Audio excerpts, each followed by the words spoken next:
Hello student, welcome to our today's class. Today we are going to see the short answer to yes no type of question. Till now we are very much familiar with the yes no type of question. If you don't remember, then just see here one example. Okay, now here in this example, will you be there tomorrow? If the question is start with the verb, then you can answer it by just one word, that is a yes or no. That's why such kind of questions are known as the yes no type of question. इसका मतलब जो question आपके verb से auxiliary verb से शुरू होता है, see here यहाँ पे डू से शुरू हुआ है और यहाँ पे विल से शुरू हुआ है. सो जो क्वेश्चन आपके ऑक्सिलरी वर्ब से शुरू होता है उस क्वेश्चन को हम यस नो टाइप का क्वेश्चन कहते हैं, क्योंकि उसका जो आंसर है हम सिंपली यस या फिर नो से दे सकते हैं. तो इस पोर्शन में हम यही देखने वाले हैं कि ये जो यस नो टाइप के जो क्वेश्चंस होते हैं उनको हम शॉर्ट आंसर कैसे दें. So there is one way to give the short answer. सबसे पहले आपको डिसाइड करना होता है whether is your answer is yes और नो. अगर येस है तो you just have to write down yes then comma. उसके बाद आपके सेंटेंस में जो भी सब्जेक्ट होगा वो सब्जेक्ट आएगा और उसके बाद जो भी ऑक्सिलरी वर्ब है वो, and full stop. Okay, so now first of all you just remember what is the auxiliary verbs. Okay, so now student, we have three types of auxiliary verbs. There is a be type, there is a do type, and there is a have type. Okay, now what are the be type auxiliary verb? There is a am, is, are, was, and were. These are the be type of auxiliary verb. Then there is a do type of auxiliary verb. Do, does, and did. These are the do type of auxiliary verb. Then a have type of verb. Here is the have, has, and had. These are the have type of auxiliary verbs. So when we give the answer in yes no type of question, then these auxiliary verbs are very much important. So student, let's take our first example, that is a are you going out. Okay, this is the yes no type of question because it is starting with the auxiliary verb. Okay, so now are you going out, इसका answer क्या होगा? yes, I am going out, either yes or no. so अगर मैंने कहा yes, okay, then comma, then here is what is the subject? you is subject. you means who? I. Okay, so I am answer. Who is giving answer? I am giving answer, no? So in place of you I will put I. Okay, then here in front of I we can't use R. Okay, हम R use कर सकते हैं क्या? नहीं. And that's why in place of R I am using M. Okay, so now see, I follow the format. What is the format here? yes, then comma, then pronoun or noun, या और उसके बाद auxiliary verb. सो देखिए यहाँ पे yes है, pronoun और noun बोले तो क्या है, ये हमारे होते हैं सब्जेक्ट्स. तो देखिए यहाँ पे सब्जेक्ट है और उसके बाद ऑक्सिलरी वर्ब है. ओके, सो इस तरीके से आई विल आंसर. अगर मेरा आंसर नो है तो नो कॉमा और उसके बाद I am not. Okay, next example लीजिए. Do you like spicy food. Okay, so ये मेरा आंसर है नो. नो, अब उसके जगह पे कॉमा और उसके बाद फिर क्या आएगा, यहाँ पे क्या है सब्जेक्ट? यू के प्लेस पे क्या आएगा फिर? आई. नो आई. उसके बाद यहाँ पे डू है, डू को क्या लिखेंगे? Do as it is, then not. ठीक है, आई डू नॉट. अगर यस होगा तो yes I do, yes I do. अब यहाँ पे देखिए, will you be there tomorrow. अब यहाँ पे क्या आएगा? मेरा आंसर है यस. तो यस के बाद मैंने लिखा है कॉमा, देन यू के प्लेस पे क्या लिखूँगी? आई, और मेरा ऑक्सिलरी वर्ब क्या है? Will. So I will put here will. अगर नो रहा तो पहले लिखूँगी no, then comma, then you के प्लेस पे आई, देन विल, और उसके बाद लिखूँगी नॉट. इस तरीके से you can answer to the yes no type of question. Okay students, so here is one activity. This activity is based on the previous explanation, so let's do this activity. Is reading your favorite hobby? So my answer is yes.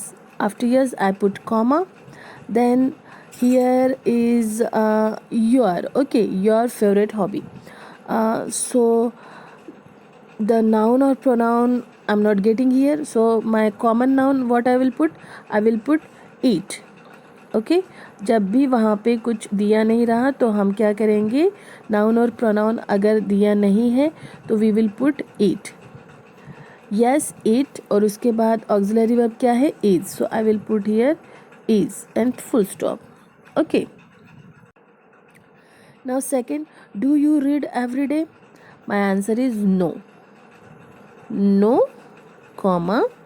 Now in place of you I will put I, then do, then not. I do not.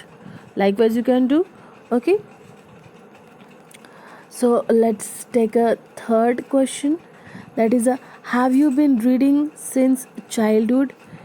Yes, my answer is yes. In place of you I put I have. Okay, why I have? Because have is a auxiliary verb. So do you understand now how we will make a short answer? First of all I'll put yes or no. Okay, then subject, then plus verb. Okay, in this way I can make my answer. Now move to the next topic, student. Here is the negative statements. Okay, how to write down the negative statements, how to make a negative statements. Here is one format. आपको कैसा बनाना होगा negative statement? देखिए, negative statement बनाने के लिए आपको कुछ नहीं करना होता है. सिंपली आपका जो ऑक्सिलरी वर्ब होता है, ऑक्सिलरी वर्ब के साथ आपको नॉट लगा देना है और सेंटेंस बाकी का जैसे कि वैसा लिख देना है. तो आपका बनेगा ऑक्सिलरी, आपका बनेगा नेगेटिव सेंटेंस. फॉर एग्जाम्पल यहाँ पे देखिए, ही इज़ लेट टुडे. अब मुझे इसका बनाना है नेगेटिव और मैंने देखना है पहले कि इसका वर्ब क्या है. What is the verb here? Auxiliary verb कौन सा है? इज़. ओके, तो मैंने क्या लगा देना है? इज़ के साथ नॉट लगा देना है and I have to write down whole sentence like this. Okay, so देखिए मैंने क्या किया, he is not late today. मैंने क्या किया, सिंपली इज़ के सामने नॉट लगा दिया और मेरा नेगेटिव सेंटेंस बन गया. Similarly see here, they are meeting us there. Okay, मुझे इसका नेगेटिव करना है तो मैं क्या करूँगी, आर जो कि मेरा ऑक्सिलरी वर्ब है उसके सामने मैं क्या लगा दूँगी, मैं नॉट लगा दूँगी and I will write down whole sentence like this. See, they are not meeting us here. मैंने क्या किया, आर के सामने सिंपली नॉट लगा दिया, बाकी जो सेंटेंस था उसको वैसे ही लिख दिया. There is no change at all.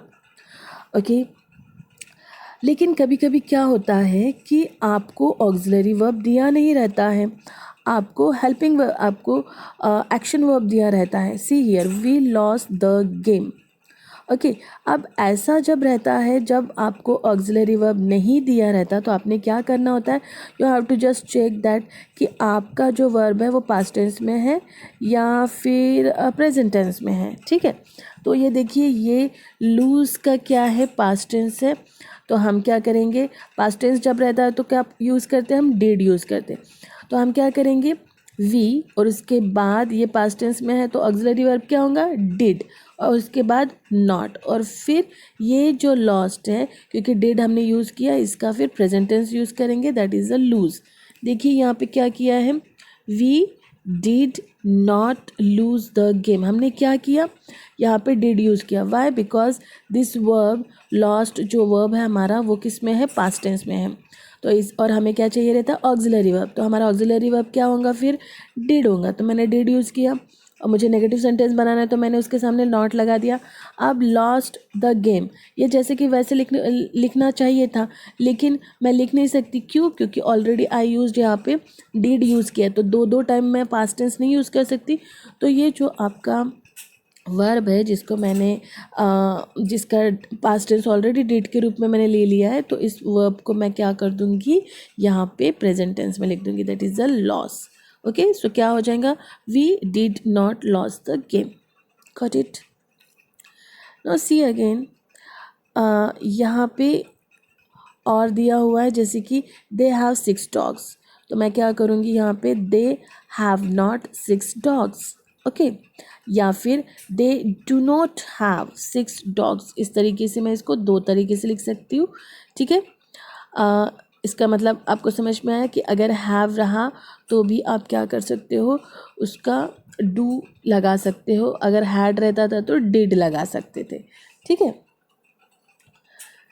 देखिए नेक्स्ट, देखिए she has writing a letter, okay, यहाँ पे हैज़ दिया हुआ है तो हम क्या करेंगे, हैज़ के सामने लिख देंगे not, she has not written a letter, okay.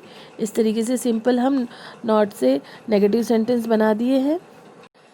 Student, sometimes we do the negative contraction. Negative contraction का मतलब होता है कि हम क्या करते हैं कि शॉर्ट फॉर्म लिख देते हैं।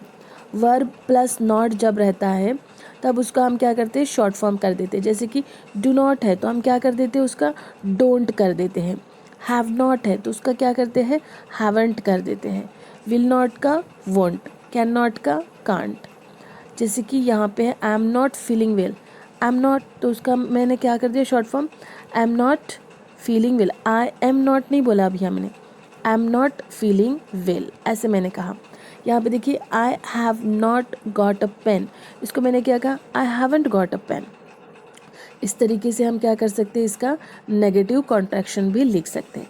On the basis of this now let's see our next exercise.